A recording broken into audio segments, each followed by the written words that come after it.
Efésios capítulo 4. Para você que vem a primeira vez, não sabe, nós estamos desde fevereiro estudando Efésios capítulo 4. Começamos pelo versículo 30, que diz: não entristeçais o Espírito Santo de Deus. Aprendemos que Deus se entristece. E porque o amamos, nossa felicidade depende de darmos felicidade a Ele. Quando nós o entristecemos, porque somos alguém que o ama, nós não conseguimos ter uma vida equilibrada, feliz e abençoada, porque alguém que ama só pode ser feliz se fizer feliz aquele a quem ama. Sou pai, tenho filha, e como pai jamais serei feliz se minhas filhas não estiverem felizes. Você é filho, ama sua mãe, você jamais vai ser feliz se sua mãe não for feliz. Não há como, sendo marido, dizer amar a minha esposa e ser feliz se ela não estiver feliz. E não tem como eu, sendo esposa, amar ao marido e ser feliz se meu marido estiver infeliz, entristecido. Então a minha felicidade depende da felicidade do objeto do meu amor. Então se eu amo a Deus, a minha felicidade está subordinada à alegria que eu dou a Ele. Por isso Paulo vem e diz: não entristeçais o Espírito Santo de Deus. Não é só porque é pecado, porque o tadinho do Espírito Santo se sentir tão sozinho, pobrezinho, coitadinho do Espírito Santo. Não é por causa disso que está escrito aí. O Espírito Santo não precisa de você nem de mim. Ele conta com a gente, mas não precisa. Não há nada que ele não possa fazer sem mim, ou sem você, ou sem nós, né? Mas quando a Bíblia diz não entristeçais o Espírito Santo, ele está dizendo porque você nasceu para ser feliz e só vai ser feliz se você conseguir abençoar, ou abençoar no sentido de honrar, de engrandecer, de fazer feliz o Espírito Santo de Deus, o Deus que é Espírito. E nós começamos em fevereiro essa série de palavras perguntando a vocês: quando Deus olha para você, Ele sorri ou Ele chora? Quando Deus olha para você, Ele bate no peito e diz: é meu filho, yes! Ou Deus diz: é meu filho, fazer o quê, né? O que Deus sente? Bom, cada um sabe de sua vida, cada um sabe de si, a gente não tem nada a ver com a vida do outro. E a gente aprendeu que Deus não se relaciona com esse ser que a gente é aqui na coletividade. Deus se relaciona com aquele ser que a gente é quando não tem ninguém olhando para nós. Isso que a gente é na igreja é bobagem, isso não existe. Aqui é o culto à fantasia. E isso aqui não reverbera muito na nossa vida. O que a gente recebe de Deus aqui, enquanto corpo, fica aqui. Geralmente termina quando o culto acaba. O que Deus gera em nós como indivíduo, isso sim, talvez perdure na nossa vida, dependendo da vida que a gente viva. Então nós falamos que o Espírito Santo se entristece e dar alegria a Ele, disso depende a minha felicidade, disso depende o sentido da minha vida. Por isso há tanta vida sem sentido. Gente de Deus, crente, mas com a vida sem sentido. Não tem sentido, não dá alegria ao Senhor. E nós falamos como é que a gente entristece a Deus.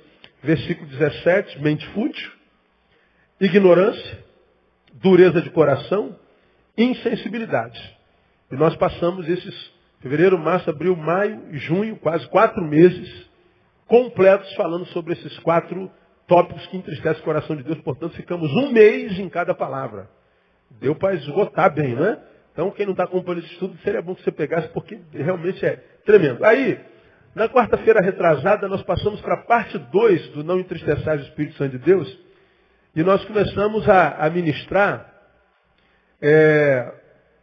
uma palavra sobre aquelas pessoas que desejam não entristecer o Espírito Santo. Na primeira parte, nós falamos sobre a essência. O que entristece é a vaidade da mente fútil, envolvida com nada.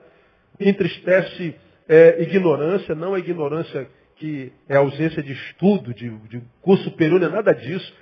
É aquela ignorância que a gente tem, possui e carrega, não porque o saber não nos foi ministrado, mas é porque nós não nos esforçamos para retê-lo ou para alcançá-lo.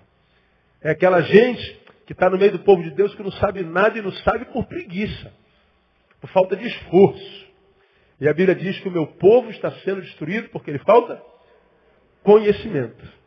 Então nós falamos sobre isso. E isso é a essência. E nós falamos sobre dureza de coração, porque a dureza de coração é a comprovação cabal de que a obra do Espírito Santo foi desconfigurada no coração de uma pessoa, porque a obra do Espírito Santo é o quebrantamento de coração, e a Bíblia diz que um coração quebrantado ele não despreza, ele não rejeita. Não há jeito.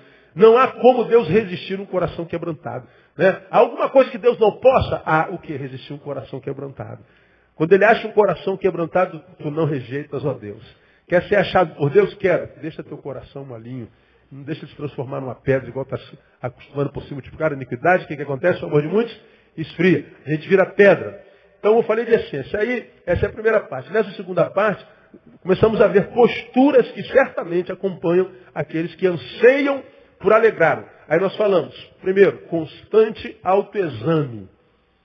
E nós aprendemos que autoexame, versículos 20 e 21, é olhar voltado para dentro. Geralmente a gente só está olhando para a vida dos outros. A gente sabe com que roupa ele veio domingo passado e sabe se ele veio com a mesma roupa hoje. Aí, 6 horas da manhã eu estou na academia, 7 horas eu estou lá, todo dia. Aí eu uso o mesmo short 2 vezes. No inverno, então, dá para usar a semana inteira, que a gente não sua, né? Que eu não caminho. Só pego peso. Se eu for caminhar, eu sumo, eu estou sumindo. Então, eu só pego peso. Aí eu fui segunda e hoje com o mesmo short. Aí uma menina da academia falou, esse short é maneiro, né? Eu falei, você veio com ele ontem, né? Aí eu falei, vinha fofoqueira, por quê? Um short vermelho? As pessoas sabem tudo a nosso respeito. Amanhã eu ia com ele de novo, nem vou mais por causa dela, estou amarrado, viu? Vou ter que largar o short por causa da fofoqueira. Você chega na igreja, você está com um brinquinho, cara, cabelo em cima. O miserável vai ver um brinco novo, amigo, cara. A gente sabe tudo da vida do outro. Isso é olhar para fora. Autoexame é olhar para dentro. E vocês aprenderam, se os teus olhos forem bons, todo o teu corpo terá luz. Todo. Se os meus olhos forem bons, meu corpo todo é iluminado. Nós aprendemos, ou seja, eu viro uma lâmpada. Eu posso caminhar nos caminhos mais trevosos. Não tem problema nenhum, eu sou uma lâmpada, meu corpo está iluminado. Aí eu tropeço menos, eu caio menos, eu erro menos, eu perco menos. Acontece comigo o que acontece, diz a promessa do Salmo 1. Será como uma árvore plantada junto aos ribeiros de águas, que dá o seu fruto na estação certa, e tudo quanto fizer, diga assim, tudo quanto fizer, prosperará. A frase toda, vamos. E tudo quanto fizer, prosperará. Vira para alguém e diga assim, essa promessa é de Deus para você, rapaz. Quem recebe, diga, eu recebo essa palavra aí. Você imagina um negócio desse? Tudo que você faz dá certo, pelo amor de Deus. Até quando dá errado, dá certo. É porque não era para ser naquela época, era na outra. Então não foi erro, foi só uma protelação. Aí você entende. É como um filho que não pode nascer com 6 meses, tem que ser 8. Então, está querendo sair? Não, filho é sempre bênção, mas com 9 meses é melhor ainda, né? Então é o que acontece. Aí falamos desse autoexame, olhar para dentro. E falamos na semana passada sobre exame. Autoexame, olhar para dentro, cuida da tua vida, olha como é que você está andando, os teus passos, analisa teus sentimentos, teus pensamentos, vê se a imagem de Cristo não está sendo deformada em você, veja se você continua ouvindo como você sempre ouvia, veja se você continua sendo obediente como sempre era, veja se a soberba não está tomando teu coração devagar, veja se você não está se autoglorificando o tempo inteiro, porque a Bíblia diz, seja o outro que te louve, não tu mesmo. Você vem de bater no peito o tempo inteiro, eu. Cara, cala a boca, cara. Para de falar de você. Deixa que os outros falem de você. Ah, mas ninguém fala de mim, pastor. Então fique quieto. Deus está vendo. Então isso é olhar para dentro. E nós falamos de exame. E a Bíblia diz que a ausência do exame, do autoexame, gera fraqueza, doença e morte. Nós vimos lá em 1 Coríntios capítulo 11. Por causa disso, porque o homem não examinou-se a si mesmo e tomou do pão e vinho. Tomar do pão e vinho é viver a vida sem discernir o sacrifício de Jesus. É viver alheio a Ele, sem consciência da missão. E desenvolvendo uma vida religiosa sem raciocínio, sem racionalidade, quem sabe só na emoção. Isso não é não discernir. Por causa dessa falta de raciocínio de autoexame, tem, diz Paulo, entre vós gente fraca.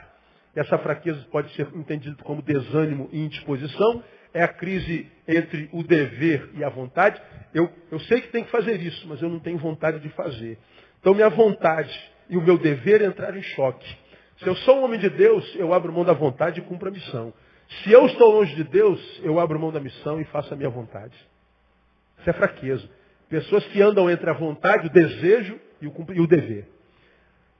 Doença é quando eu já evoluí da fraqueza. Antes era indisposição e crise entre o dever e a vontade. Doença, tudo em mim diz não. É a minha vontade que prevalece. Já perdi a consciência da missão. Eu não sei nem mais qual é o dever. Eu só quero viver para mim. E aí, da fraqueza passa para a doença e doença para a morte. Morte física, mas antes dessa vem a espiritual e a existencial. Por isso que eu falo que tem muita gente morrendo antes da morte chegar. E morre espiritualmente, espiritualmente é entrar em crise, né? E cedendo a ela. Aí, existencialmente, é evolução. Não tem nem mais crise. Você já, acho que não é mais pecado. Pecado já isso é ultrapassado. Você já passou isso aí, isso é coisa de gente idiota. Né? Porque afinal de contas agora você é universitário, né? Você tem um diploma, então você agora é um cara inteligente, sábio, cabeção, fez doutorado, então não existe mais pecado. Isso é invenção da Bíblia, de pastor que faz lavagem cerebral, e a gente vai, crente que está abafando. E aí a gente morre. Morre existencialmente, espiritualmente e fisicamente. E o processo é sempre o mesmo. Antes crédulo, evolui ou involui, passa a ser crítico. Continua o processo da evolução, passa a ser cético e chega à qualidade de cínico. Pode ver o processo. Antes eu cria, agora não, agora eu critico.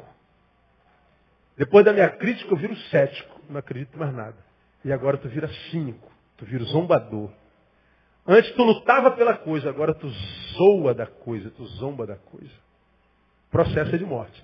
E citamos Salmo capítulo 1 também. Bem-aventurado o varão que não anda segundo o conselho dos ímpios, nem se detém e nem se... É um processo. Ele vai andando, ele para, ele senta. Então, é um processo. Crítico, cético, cínico. É só olhar para o lado, você vai ver. Você vê, eu falo isso aqui, vem 500 na minha cabeça. Eu podia botar as fotos deles aqui, ó, e mostrar para vocês o processo acontecendo. E eu não estou nem aí, não. Eu não me furto de pregar-vos toda a verdade. E o que eu faço, na verdade, é lutar para que eu não me transforme num deles. Porque tem um monte de coisa na Bíblia, na igreja, que eu questiono a dessa. Tem um monte de coisa na Bíblia, na igreja, que eu tenho dificuldade de crer. Tem um monte de coisa que acontece no nosso meio que eu acho que não deveria acontecer. Mas acontece. E eu posso fazer o quê? Lutar para que não aconteça comigo. Né? Mais do que ficar falando, não, o que aconteceu? Como eu falei no início do culto, em vez de ficar apontando Judas, luta para não se transformar num deles. Bom, constante autoexame. Isso é para quem quer alegrar ao Pai. Hoje, eu quero dizer uma outra coisa, outra postura de quem pretende agradar a Deus, tem tentado e não tem conseguido. Sai da inércia, autoexame, e o segundo, sair da inércia. O 20 e 21 nós falamos, mas vós não aprendestes assim a Cristo, se é que o ouvistes, e nele fostes instruídos conforme a verdade de Jesus. Então Paulo está dizendo assim, se examine, vê se é isso aí mesmo. Agora, no 22 a 23 e 24, ele diz assim, a despojar-vos quanto ao procedimento anterior do velho homem, que se corrompe pelas concupiscências do engano e vos renovar no espírito da vossa mente, a vos revestir do novo homem, que segundo Deus foi criado em verdadeira justiça e santidade. Olha o processo. É o oposto. Vamos a Salmo primeiro, só para lembrar. Andar, deter, sentar. Olha 22, 23 e 24. A vos despojar quanto ao procedimento o quê? Anterior, do velho homem. Então, se despojem disso, se livrem disso. Do procedimento anterior, do velho homem. É abrir mão do procedimento daquele homem que você era antes de conhecer a Jesus e se tornar templo do Espírito dele. Bom, então uma vez que eu estou lutando para me despojar disso, e me despojar disso não é fácil, parece impossível, mas não é. Não é só. A gente chega no 24, ele diz, e a vos o que? Leia para mim. Renovar no espírito da vossa mente. O que está na sua versão? No espírito do vosso entendimento. Ou no espírito da vossa mente. Veja, despojar-vos, renovar no espírito, e o versículo 24. Revestido o quê? do novo homem. Então vamos lá. Andar, parar, sentar.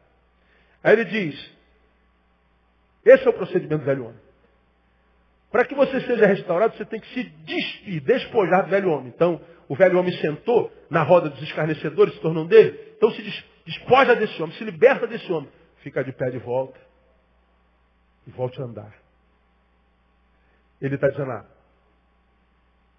renovar no espírito. Porque no caminho você foi envelhecendo, se amargurando, se mesmificando, vivendo a mesma coisa. Nada de novo. Você se converteu, mas não há novidade de vida, nem novidade espiritual. Você se tornou um religioso que faz a mesma coisa a vida inteira. Se ligar um botão, teu corpo vai sozinho para a igreja, sabe onde senta. O crente senta sempre no mesmo lugar, faz a mesma coisa. É a mesma coisa, não muda nada, o cara não muda. É um ser autômato. Então, você vai envelhecendo, aí você se assenta. Então, ele se levanta, se renova na tua mente. Volta a se mover, mas mover em direção àquele que você é no coração de Deus. E aí, o versículo 24 diz, revesti-vos do novo homem, que segundo Deus foi criado em verdade, verdadeira justiça e santidade. Então é o oposto.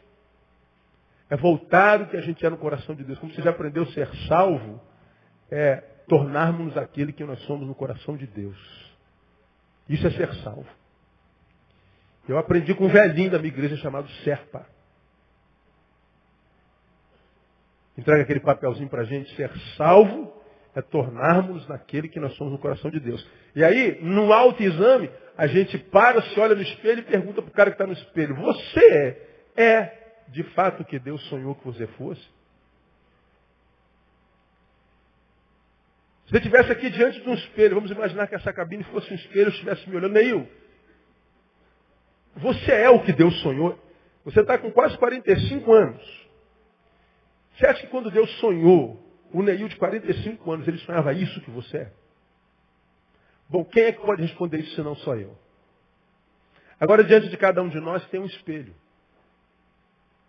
E essa pergunta precisa ser feita, isso é autoexame. Ora, se a pergunta é feita e a resposta é negativa, não, eu estou longe, imagino eu, do projeto de Deus para a minha vida. Então ele está dizendo, bom, o autoexame já começou. Está feito. O que eu faço agora que eu já me examinei e me reprovei, digamos? Eu tenho que sair da inércia. Sair da inércia? Que inércia é essa? A inércia que me fez, durante a minha vida, a minha caminhada, por alguma razão me fez parar, desanimei, por alguma razão me fez sentar. Me fez abandonar o Senhor e, portanto, abandonar-me a mim mesmo. Porque eu só me encontro quando eu me encontro com o meu Criador.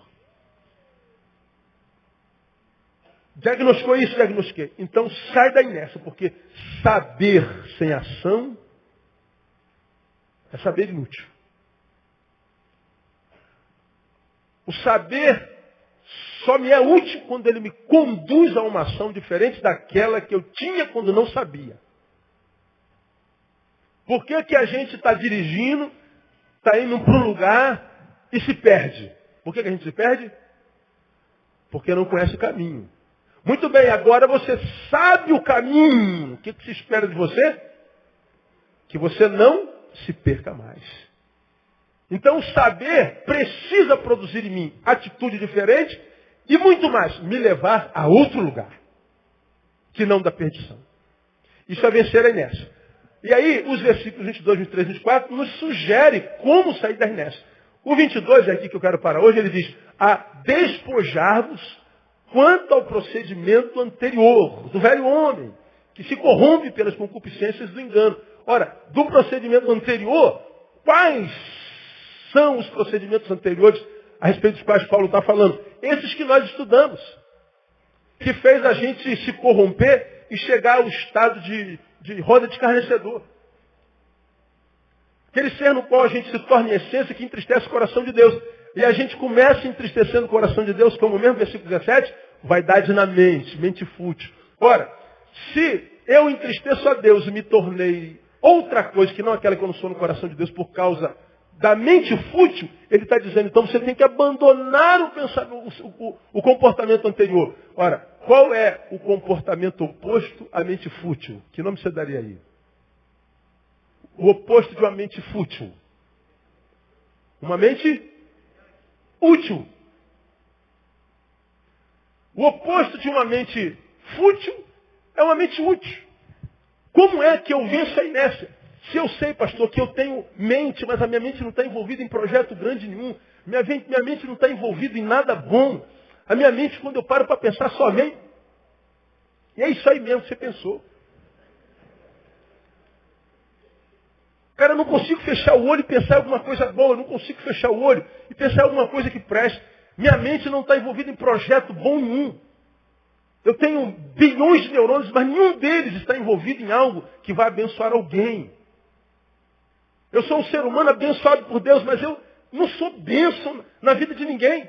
Então o que Paulo está dizendo? Você precisa se despojar desse inútil e se transformar num ser útil. Porque a palavra diz que vós não escolhestes a mim, mas eu vos escolhi a vós. Para quê? Para que vades e deis frutos. E mais, e que o vosso fruto permaneça. Então ele não me chamou para vir para a igreja. Ele não me chamou para vir cantar um cântico para ele. Ele não me chamou para dar oferta. Ele não me chamou para mudar de religião. Ele me chamou para que eu frutificasse. Para que eu me transformasse numa árvore útil. Numa árvore que desse fruto, que alguém viesse e pegasse esse fruto de mim. Nós somos chamados para perder. Porque o que acontece com uma árvore frutífera é perda. Você olha para uma árvore abençoada, que árvore abençoada. Porque olha quantos frutos, pastor. Ela vai perder todos eles. Quem está entendendo o que eu estou falando? Está entendendo o que eu estou falando? Numa árvore frutífera, o vencedor é o que perde. O maior de todos vocês será quem? O servo. O maior é o útil. E não o que tem empregados. Nem sempre o que tem a glória, o mais rico. Mas o útil. Então nós temos que ocupar a nossa mente com coisa boa. Busque utilidade para a sua vida. Porque a sua vida retoma o sentido para o qual ela foi criada. Porque, como disse alguém, quem não vive para servir, não serve para viver. O negão, o Martin Luther King, ele disse o seguinte: quem não tem uma causa pela qual morrer, não merece viver. Ele morreu por uma causa. Mas depois de morto, tantos anos depois, foi ele quem colocou Obama, primeiro presidente negro, no poder, na maior potência do universo, que é os Estados Unidos da América. Ou quem você acha que colocou Obama no poder? Se não foi a luta contra o racismo desse camarada há 50 anos atrás. Morreu por uma causa de perdedor. Não, senão você chamaria Gandhi de perdedor. Foi ele quem livrou a Índia da opressão da Inglaterra. Você vai dizer que Madre Teresa é uma perdedora. Já falei sobre ela aqui. Winston Churchill, uma vez visitando o trabalho dela com os leprosos, olhava para os leprosos e teve uma ânsia de vômito. Ele falou, meu Deus! Disse para ela, eu não conseguiria fazer isso por dinheiro nenhum. E ela respondeu, eu também não. Como quem diz, não é dinheiro. Eu estou cumprindo a missão para a qual nasci. Aí a gente fala assim, pô, mas peraí, pastor, nascer para cuidar de leproso? Essa não é a tua missão, não entra nessa. Agora, não adianta botá-la para ser pastora de empresários, que ela não ia aguentar. Ela não faria isso por dinheiro nenhum também.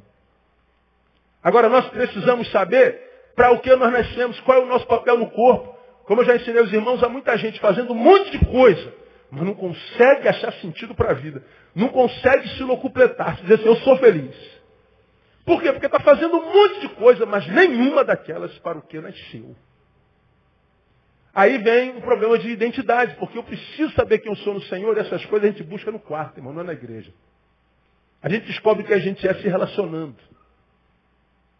Lembra que eu falei sobre isso aqui há bem poucos domingos atrás? Eu descubro que no corpo eu sou uma orelha. Ora, o que se requer de uma orelha? Diga para mim. Que ouça. Então o que a orelha no corpo precisa fazer? Ouvir.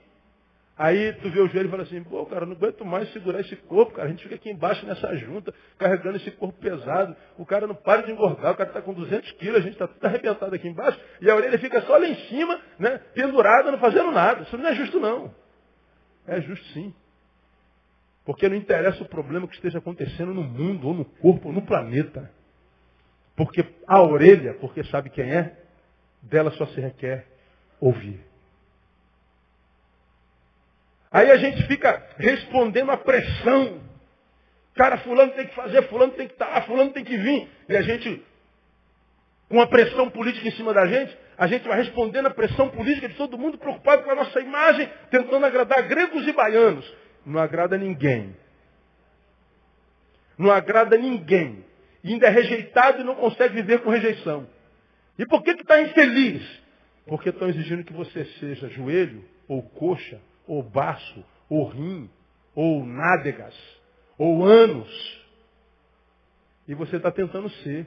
Por amor à causa. Mas o que você é de fato? Orelha. O que você requer de uma orelha? Ouvir. Portanto, você nunca vai ver uma orelha reclamando, cara, não aguento mais, cara, não aguento, tá, a vida está pesada demais. O que você anda fazendo, cara? Cara, eu estou acordando de manhã cedo, trabalhando, estou fazendo faxina, estou indo lá visitando, estou indo lá pregando, estou indo lá orando, estou indo lá libertando, eu estou indo lá cuidar do gelo, estou indo lá... Quem te mandou fazer isso tudo, filho? É necessidade, Senhor. Mas cadê os outros do corpo? Ninguém quer nada. Faça a tua parte. Você quer saber, irmão? Esse foi meu dilema durante muitos anos aqui. De 92 a 97, eu vivi os piores anos da minha vida.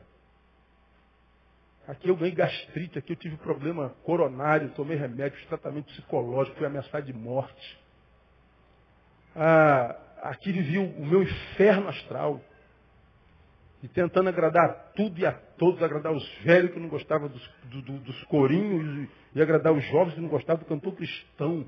Agradar a convenção e agradar o fundador. E a gente ficar igual um maluco querendo agradar todo mundo. Tem um dia que eu disse, eu não aguento mais, Senhor. O Senhor falou, quem te mandou fazer o que você está fazendo? Ué, Senhor, mas está na cara que tem que ser feito. Talvez, mas eu te mandei fazer. Você vive para agradar quem na tua vida? Quem é o teu Senhor? Você é um pastor ou você é um político?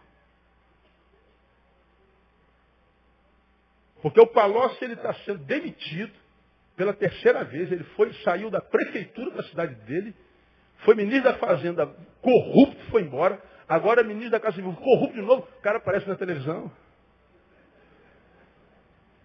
Pimenta da Veiga foi preso depois de 11 anos. Está descendo da escadaria da casa dele indo para a cadeia. Eu falei, cara, esses caras são os caras de pau, meu. Como que se tivesse tudo certinho. A gente, muitas vezes, é a mesma coisa. A gente está aqui fazendo uma coisa, dando tchauzinho para o outro. Que é para ver se ele não fala mal da gente, se ele não nos abandona. A gente está como político, querendo ficar bem com todo mundo. E na ânsia de ficar bem com todo mundo, fica bem com todo mundo, menos com Deus. Eu aprendi cedo, louvado seja o nome do Senhor por isso, que Deus é mais humano do que todos os humanos que eu conheço. E que é muito mais fácil agradar a Deus do que agradar os homens. A palavra de Deus para você é o seguinte, quem você é no corpo? Ah, pastor, eu sou uma unha. O que você requer de uma unha? Nada, só fica aí na ponta do dedo. Mas só isso é. Quando tu crescer, ele vai te cortar, fica quieto, deixa cortar. Mas fica aí. Mas qual é a minha função? Eu também não sei, mas é aí que você tem que ficar. Agora a unha cisma de ser nariz. Não é por amor à causa, você nariz, e você nariz, porque o nariz é muito feio, esse nariz é muito largo, esse nariz é muito pontudo, esse nariz é muito escroto. Aí a unha vai ser nariz, crente que está abafando. E está sendo uma maldição. Está tirando a oportunidade de um nariz crescer com a dor. O cara está sentindo dor sendo que ele é, deixa ele sentir a dor dele, porque a dor pode salvá-lo. A gente acha que a dor é sempre uma desgraça, vai tirando todo mundo da dor. O sujeito dá um gritinho, tira ele da deixa ele sentir dor. Às vezes a dor ele plantou. Então a palavra para nós é o seguinte, despoje-se desse homem velho e inútil e busque ser útil para a vida. Né? Como costumo dizer, quem não se envolve, não se desenvolve. Essa palavra é tremenda. Isso é vida engajada, vida enganjada. Vida marcada pela utilidade. Nós somos úteis aonde? Eu conheço um monte de gente mal amada, amargurada, que não se alegra com a vida de ninguém. Você pode procurar a vida dela, ver se está envolvida em alguma coisa boa. Tudo que ela faz é para o estômago. Agora, tudo que a gente faz para o estômago, sai, vai embora. Não permanece. A gente não faz nada que seja para o coração. A gente não faz nada que seja para o outro. Traz à tua memória uma mulher amargurada, azeda. Um homem azedo. De repente, primeiro, está só. Portanto, não tem interação. Pode ter interação com família. Mas vamos supor que seja um casal. Não tem um homem, não tem uma mulher, não troca afetividade íntima. Perde o manuseio, perde a intimidade com a intimidade. Isso não quer dizer que ela não possa ser íntima e amorosa. Mas em quase todos os casos, a pessoa se amargura. A alegria do outro, o sorriso do outro, a felicidade do outro, incomoda. Nós vamos perdendo a afetividade, não só. Então, vida enganjada. Falar em vida enganjada, eu acredito, levado pelo Espírito, foi a Gênesis capítulo 12. Volta lá para o início.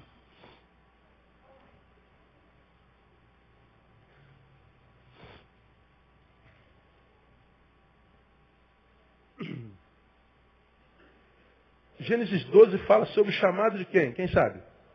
Abraão. Esse é o chamado mais ilógico da Bíblia Sagrada. E esse chamado, irmão, foi exclusivo para Abraão e para mais ninguém na Bíblia. A ideia de deixar família, pai, mãe, parentela para servir ao Senhor, isso é conversa fiada. Isso foi o chamado de Abraão. E o chamado de Abraão foi assim, ó. Ora, o Senhor disse a Abraão, sai-te da tua terra, da tua parentela, da casa de teu pai, para onde? Para a terra que eu te mostrarei, ou seja, para lugar nenhum. Eu farei de ti o quê? Uma grande nação. O que mais? Abençoar-te-ei e engrandecerei o teu nome. E aí dá uma ordem. E tu serás uma bênção. Essa palavra, na verdade, no original está no imperativo. Se tu uma bênção. O chamado de Abraão é um chamado por engajamento. Como é que o engajamento na vida de Abraão se estabelece através do chamado? Abraão, sai da tua terra. Ou seja, você vai perder a nacionalidade. Vai se tornar um peregrino. Sai da tua parentela. A ideia é, você vai perder teus parentes. Não é. Ele está falando, sai desse pouco parente, porque a tua família vai crescer muito. Lá na frente assim, olha para as estrelas do céu, Abraão. Conta. 1, 2, 50 milhões, 230 milhões. Senhor, não dá mais não. Pois é, assim vai ser a tua família agora. Mas para você ter isso tudo, você tem que largar isso pouco. Então você vai ser sem nacionalidade, sem origem consanguínea. E da casa de teu pai. Ou seja, tem que ser grande, tem que cortar cordão umbilical. Para onde? Não te interessa. Sai. Eu mostro um caminho. Veja, o chamado de Abraão começa trabalhando o desapego. Desapegue-se. Larga terra, pai e parentela. Isso é desapego. São as coisas que, aspas, a gente mais ama. Desapegue-se. E depois, faça o que, Senhor? Exercite a fé. Porque o Senhor disse assim, ó, tu deixa o certo pelo mais certo. Não. Tu deixa o certo pelo duvidoso. Não é isso aí? Vai para a terra que eu te mostrarei. Peraí, Senhor, aonde? Não me interessa. Isso é fé. Ele diz, se desapega, larga as coisas. Você não se prenda mais a isso aqui. Anda pela fé. Chamado da fé é um desafio. Chamado da fé é só para quem tem fé. Porque se só for evangélico, não serve, irmão. Se só mudou de religião, não serve. O chamado de Jesus é utópico. Porque muitos de nós estamos parados, amortecidos, adormecidos, porque a gente quer ter certeza de tudo. Bom, para algumas coisas nós temos que ter mesmo, mas existem algumas coisas no reino de Deus, irmão, que a gente tem que ser meio doido mesmo, tá? Se não tiver uma pontinha de ousadia, de cara de pau, de coragem e ter disposição para perder. Mas peraí, pastor, se eu fizer isso aqui eu vou levar prejuízo. Mas é pelo nome de Jesus, leva prejuízo que você vai ser recompensado. A árvore frutífera é uma bênção, mas a abençoada perde tudo. Mas pelo menos ela está fazendo valer a razão pela qual nasceu. Porque teve uma história em que Jesus passou perto de uma figueira. E a figueira não tinha fruto. O que se espera de uma figueira? Diga para mim. Que ela dê? Não. Se espera de uma figueira que ela dê fruto? Não. Vamos especificar. O que se espera de uma figueira que ela dê? Figo. Aí Jesus passa perto dela, não tem figo. O que Jesus fez? Quem se lembra? Amaldiçoou, ela secou na hora. Para que serve uma orelha que não ouve? Para que serve um nariz que não cheira? Para que serve uma perna que não conduz, que não é meio de transporte para corpo nenhum? Para nada. Abraão, ele se desapega para um chamado louco. Agora lembra que essa loucura só encontra sentido e guarida naquele que consegue ouvir a Deus, irmão. Não entra numa de sendo carnal como é, passar por uma espiritualidade subjetiva, que não tem base em lugar nenhum, e achar de largar tudo achando que Deus vai comprar teu barulho, porque não vai. Se Deus te chamou, Ele provê. Agora, se Ele não te chamou, o problema é teu. Então não entra numa, vou largar tudo em nome de Jesus. Espera aí, tem intimidade com Ele para ouvi-lo, mandar você largar? Vive mesmo essa intimidade com Ele na real? Não, então questione se Ele te chamou mesmo para fazer o que você está fazendo. Agora, quando a gente tem essa convicção, muitas vezes nós temos que usar da fé mesmo, irmão. O cristianismo é a única força, a única coisa no universo que faz uma promessa, mas que não mostra o produto. Você tem que aceitá-lo primeiro, para depois vê-lo. Olha, Isabel, tem um negócio bom para você. Quer? O que quer? Não te interessa. Quer ou não quer? Não, mas quem me garante que é bom? Ninguém. Quer ou não quer? Eu não. Então você não vai ver nunca. Agora eu quero. Aí você exercitou a fé. Eu vou comprar sem ver. Aí quando você compra pela moeda da fé, o negócio acontece. É como o Salmo 34. Provai e veja o quê? Que o Senhor é bom. Antes da gente ver a bondade, a gente tem que provar. A gente não prova para depois ver a bondade. A gente não vê a bondade para depois provar. Olha que fruta gostosa. Quem quer? Olha que coisa linda. Eu estou vendo que é gostosa mesmo. Então eu te como. Não. Primeiro você come, depois você vai ver. Então vem antes. A fé é assim. Abraão, ele desapega-se. Ele exercita a fé. Depois do desapego, do exercício da fé, vem as promessas. Ele diz lá no versículo, eu farei de ti o quê? Uma grande nação, considerando que a mulher dele era estéril e tinha 60 anos. Muita loucura, não? E a mulher não era só estéril e tinha 60 anos. Ele tinha 75. Olha, você vai ter muito filho, meu camarada. Espera aí, senhor. Senta aqui, senhor. Vamos trocar uma ideia aqui. O senhor tem calendário aí? 75. Abraão questionou alguma coisa? Ele está falando assim, meu Deus é doido, então tem que ser doido igual a ele. O senhor está falando, eu vou na tua palavra. E ele foi. Sabe quando é que o filho dele nasceu? Quando ele tinha 100 anos de idade. A velha está lá com 85, barrigão. Passeando em Madureira. Ih, barriga d'água. Isso deve ser câncer, é um nódulo. Imagina, sentado num ônibus com 85 anos, o bebezinho mamando no seio dela. Onde é que estava esse seio? Imagina, 85 anos. É que a gente não para para pensar nessas coisas, mas está dando para entender o que eu estou te falando? Tem lógica nisso, irmão? Quem falou que Deus é lógico? Como eu já preguei a você, se Deus fosse lógico, Ele escolheria você? Você acha que Deus tivesse juízo e ia escolher você, mas eu escolhi você? Ah, para com isso, rapaz. Você se conhece. Você tinha que estar queimando no mármore do inferno agora. Só está de pé pela misericórdia. Amém ou não, amado? Se não fosse as misericórdias do Senhor, nós já teríamos sido consumidos. Estamos de pé pela misericórdia. E Deus ainda fala assim, Neil, é contigo que eu quero fazer o bagulho. E aí? Que lógica tem nessa? Quantas pessoas você não conhece melhor do que você? Quantos eu não conheço melhor do que eu? Aí a gente quer a lógica de Deus. Como que vai ter lógica? As promessas vieram depois do desapego. Quer ser útil, Abraão? Desapegue-se. Agora a gente fica só no nosso conforto. Meu. A gente quer que a promessa se cumpra para depois se dar. A gente fica esperando um monte de coisa acontecer para poder servir. Não rola, meu. Não acontece de jeito nenhum. Não tem cabimento. Depois da promessa, eu vou terminar aqui, não cheguei nem na metade do tópico, né? Mas nosso tempo já acabou. Desapego, fé, depois então promessa, depois da promessa vem a revelação da missão.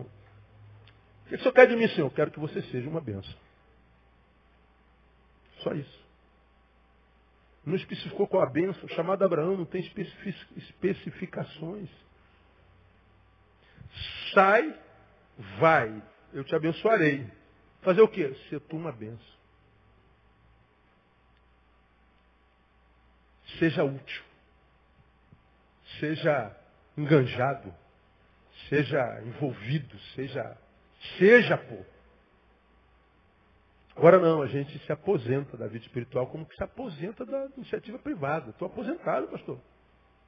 Então morra logo uma vez, então. Porque a Bíblia diz, levantai-vos e ide-vos. Porque este não é o lugar do vosso descanso. Você vai ter eternidade para descansar, meu irmão. Mas não, me aposentei, pronto, não conta mais comigo, porque tá bom. Às vezes eu falo assim, Senhor, eu tenho tanta vontade de orar por algumas ovelhas minhas, mas eu nem posso orar por eles, porque vai que o Senhor ouve, né, meu? Aí eu nem oro. Pô, pastor, estou aposentado, não quero trabalhar mais não. Eu falei, meu Deus do céu, Senhor. O cara aposentado poder gastar a vida dele para Deus. E não é por qualquer santinho desse que está pendurado na parede da igreja, não, irmão. A gente está falando do Senhor do universo.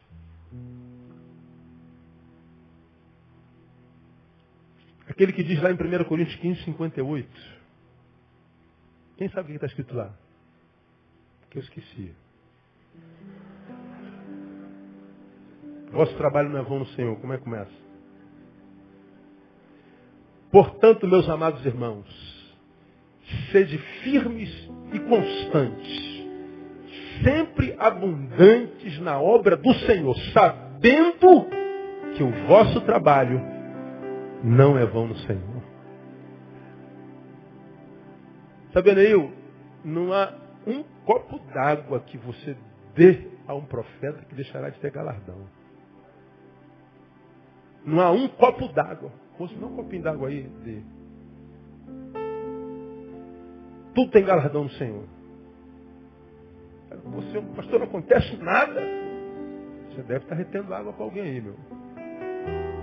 Você deve estar andando muito com a mão no bolso.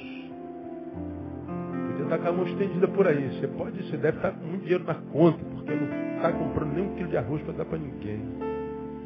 Você deve estar gastando muito dinheiro com salão, cara. Podia estar comprando uma quentinha. Está gastando muito tempo na internet. Podia estar ouvindo um desesperado. Você está gastando muito tempo andando para emagrecer. Podia estar caminhando com alguém do lado. Você está vivendo muito para você.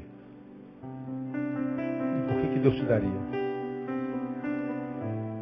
O Evangelho rapaz, é tão simples, se complica a gente. Você é só isso aí, só. Não acredito. Eu não acredito. O que eu quero é campanha, eu quero subir monte, eu quero fazer jejum, quero passar na gruta da vitória, quero um sabonete da Santíssima Trindade, eu quero as 70 semanas do poder divino, eu quero o manto sagrado de Daniel, eu quero o ano de Davi. Bom, vai lá. Não. Deus entende, Ele entende você. Agora Ele está falando ao filho. Eu tenho andado nu por aí, eu tenho andado com fome por aí, tenho andado preso por aí.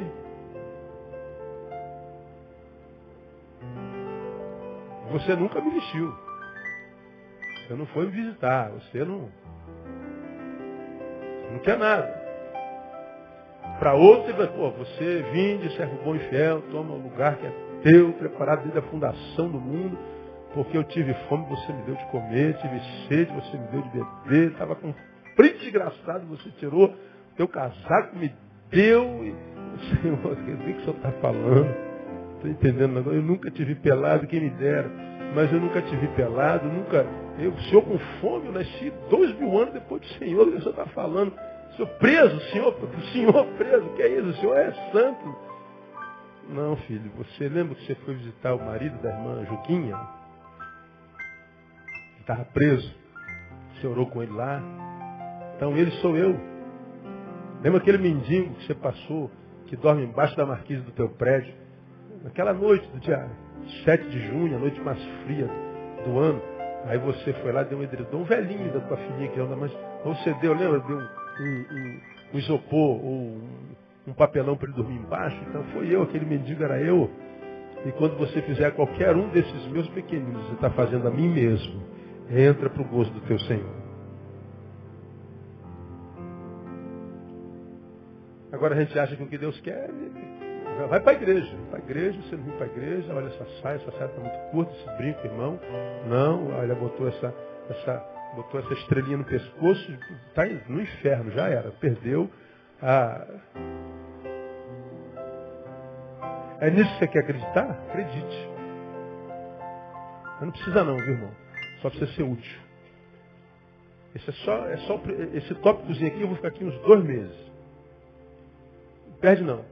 Porque é uma beleza de simplicidade. A vos despojar do homem, do comportamento anterior, do velho homem, que era um inútil, vivia para si, em torno do seu umbigo. Porque ele só pensava em si. Agora ele vai se desapegar, ele vai acreditar que ele tem um chamado, e o chamado dele é só para ser bênção. Não precisa ter cargo na igreja, não precisa de microfone, não precisa foto na porta da igreja, não precisa ser presidente, executivo, não precisa nada disso. Só precisa se ocupar em alguma coisa útil. Pode ser no trabalho, pastor? Pode. Jesus trabalha lá na tua empresa. Sabia não? Pode ser na faculdade, ele está sentado na tua sala.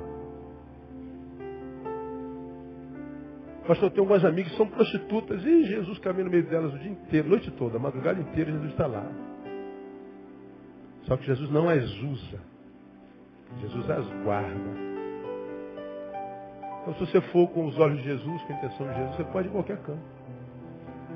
Aí você vai ver, cara, que a tua vida vai sendo devolvida a você. Irmãos, é um negócio de louco, cara. Da mesma forma como você é uma bola furada e o ar vai saindo. Aí você vai murchando bem devagarinho. Hoje o jardineiro estava lá cortando a árvore da minha casa lá.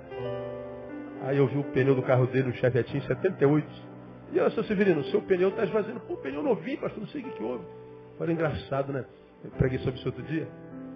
Certamente tem um prego no seu pneu, que furou o seu pneu. Por causa do prego, o ar vai saindo bem devagarinho, diferente de quando ele estoura. Acabou. Sabe, seu Severino, que a nossa vida é assim também? Como, pastor? Ele diz que o diabo vem para matar, roubar e destruir. E ele vai matando devagarinho, roubando devagarinho, destruindo devagarinho. Tão devagarinho que a gente nem sabe que está sendo destruído. Como aquele cigarro que fulano traga. Vai virando cinza. Então o diabo, o vosso adversário, anda bramando como leão. A vosso derredor buscando a quem possa tragar. O cigarro não acaba da noite para o dia. E nossa vida é assim. A nossa vida vai esvaziando. Aí tu vai passando do primeiro banco pro segundo, pro terceiro, passa pro meio da linha, vai lá pro final. Aí vinha de manhã, de noite, vem só à noite, aí vinha todo domingo, vem domingo sim, domingo não. Daqui a pouco domingo sim, domingo não, domingo não. Domingo sim, domingo não, domingo não, domingo não. Domingo não, domingo não, domingo não. Vira um mês. Porque, como eu estou terminando, abandonar a Deus é muito fácil, porque nele eu sou livre. Se pois o Filho vos libertar, então nele eu sou verdadeiramente livre até para abandoná-lo. Agora, quando eu deixo, eu venho para o pecado. Aquele que comete pecado é escravo do pecado.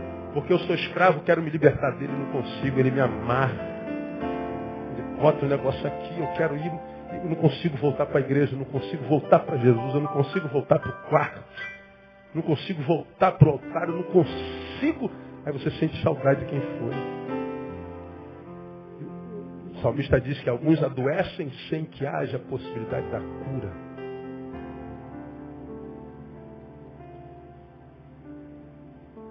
Pneuzinho furados.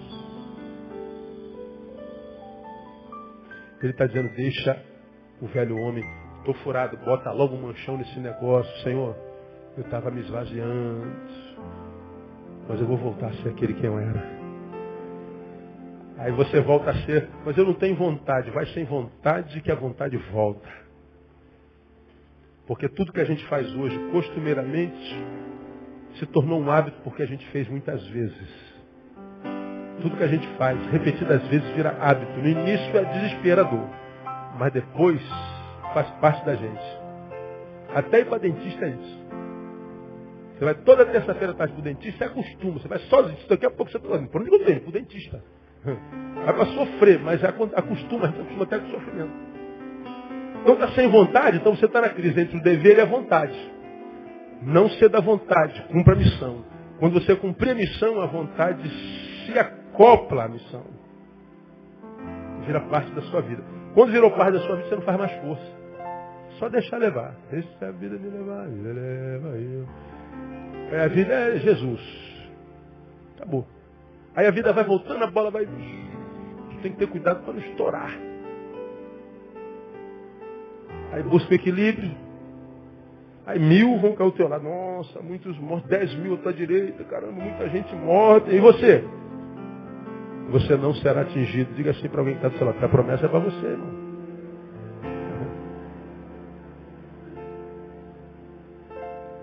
Deus abençoe você com essa palavra. Volta para casa. Deus abençoe você. Vamos aplaudir o Senhor.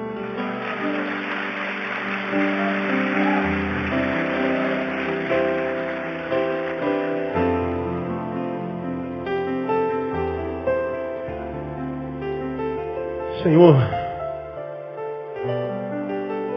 quanto nós deveríamos pagá-lo por uma noite como essa?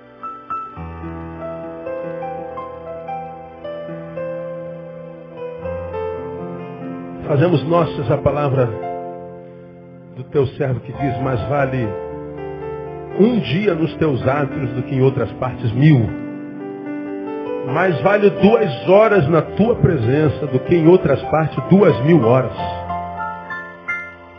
Não temos como te pagar, ó Deus, por uma palavra como essa, tão simples. Não temos como te pagar por causa do teu cuidado, pelo teu carinho, pelo teu amor para conosco. Só um Deus tão grande como tu, para não desistires de um ser tão pequeno como nós.